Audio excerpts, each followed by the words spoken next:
Have you ever heard a story so powerful it feels carved into the very landscape? Today, we journey to the heart of Cambodia, to the great Tonle Sap River, the lifeblood of the Khmer people. This river holds countless secrets, but none are as legendary as the tale of the Crocodile King, a story passed down through generations, whispering a timeless lesson about power, pride, and the true meaning of strength. This isn't just a myth, it's a profound piece of Khmer culture that explains why humility and justice will always conquer arrogance. So, settle in as we dive deep into the mystical waters of Cambodia to uncover the legend of Nik Mias Krapao, the Crocodile King. For centuries, the Tonle Sap River was ruled by a creature of immense power and majesty, the Crocodile King. His scales shimmered like gold, and his roar could make the very riverbanks tremble. All creatures of the water bowed to him, and for a time, he was a just and respected ruler. The villagers who lived along the river knew of his presence and showed him respect, offering prayers and leaving gifts to ensure safe passage and bountiful catches. They lived in a delicate balance, a harmony between humanity and the formidable spirit of the river. The Crocodile King was the embodiment of nature's raw power, a magnificent sovereign of his aquatic domain. But absolute power, as the saying goes, can corrupt even the mightiest of hearts. As years passed, the Crocodile King's pride swelled like a river in monsoon season. He grew arrogant, seeing the villagers not as neighbors to coexist with, but as subjects to command and terrorize. His once noble presence turned into a reign of fear. He began to demand ever larger tributes. And when they weren't enough, his greed turned to cruelty. He would capsize fishing boats for sport, snatching away the villagers' hard-earned livelihoods. The river, once a source of life, became a place of dread. The people lived in constant fear, their prayers for safety, now desperate cries for deliverance from a tyrant who had forgotten his duty. As despair settled over the villagers, one voice dared to rise above the whispers of fear. It belonged to a young fisherman, a man known not for his strength or wealth, but for his unwavering kindness and an honest heart.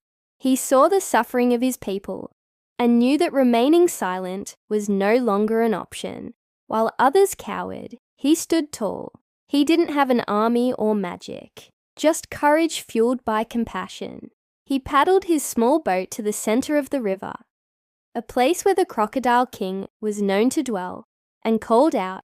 He spoke not with anger, but with a plea for reason, reminding the king of the old balance, of the respect that once existed between them. He spoke for the mothers who had lost their sons, the fishermen who had lost their boats, and the children who were now too afraid to play by the water's edge. This brave act did not go unnoticed. Deep within the currents, an ancient and powerful entity was watching, the river spirit, the divine guardian of the Tonle Sap. The spirit was the ultimate judge, the embodiment of natural justice. It saw the crocodile's arrogance and the fisherman's pure heart to determine who was truly worthy of stewarding the river. The spirit devised a test. It appeared before both the Crocodile King and the young fisherman in a shimmering, ethereal form. The test was simple yet profound. The spirit asked each of them, "What is the greatest power in this river?" It was a question designed not to test their might, but to reveal the true nature of their souls. The Crocodile King, blinded by his own ego, answered without a moment's hesitation. "I am," he roared, his voice echoing across the water. "My teeth can crush any boat. My tail can create whirlpools, and all creatures fear me. My strength is the greatest power." His answer was a testament to his vanity, a declaration that his physical dominance was all that mattered. He saw power only as a tool for control and intimidation, a means to enforce his will upon others. He failed to see the interconnectedness of the river and its people, viewing everything as subordinate to his own might. His answer sealed his fate, revealing a heart hollowed out by pride. Then, it was the young fisherman's turn. He looked at the river spirit with humility and thought deeply. He didn't speak of strength or fear. Instead, he answered, "The greatest power is not in ruling, but in giving. It is the river's power to nurture life, to provide for the people, to flow with patience, and to sustain the balance between all things. True power is the kindness and respect we show to one another and to the river that gives us everything." His words were simple, yet they held a universe of wisdom. He understood that true strength wasn't about domination, but about harmony and compassion. He saw the river not as a territory to be conquered, but as a living entity to be cherished and protected. The river spirit had its answer. The fisherman's heart was pure, guided by wisdom and a deep respect for life. The Crocodile King's heart, however, was corrupt, consumed by an insatiable ego. Justice had to be served. With a wave of its hand, the river spirit pronounced its judgment upon the arrogant king. The mighty crocodile felt his body grow heavy, his golden scales hardening and turning a dull, lifeless grey. His powerful muscles stiffened, and he was frozen in place. He was transformed into a massive, jagged rock. Forever submerged at the bottom of the Tonle Sap River, he became an eternal monument to his own downfall, a permanent warning to all who pass that pride comes before the fall. To this day, boat captains navigating that part of the river point to the submerged rock, telling the tale of the stone crocodile. With the tyrant gone, the river was finally at peace. The river spirit, seeing the wisdom and compassion in the young fisherman, bestowed upon him a new role. He was named the new guardian of the river. He wasn't given a crown or a throne, but something far more valuable, the responsibility to maintain the balance and ensure the river remained a source of life and harmony for everyone.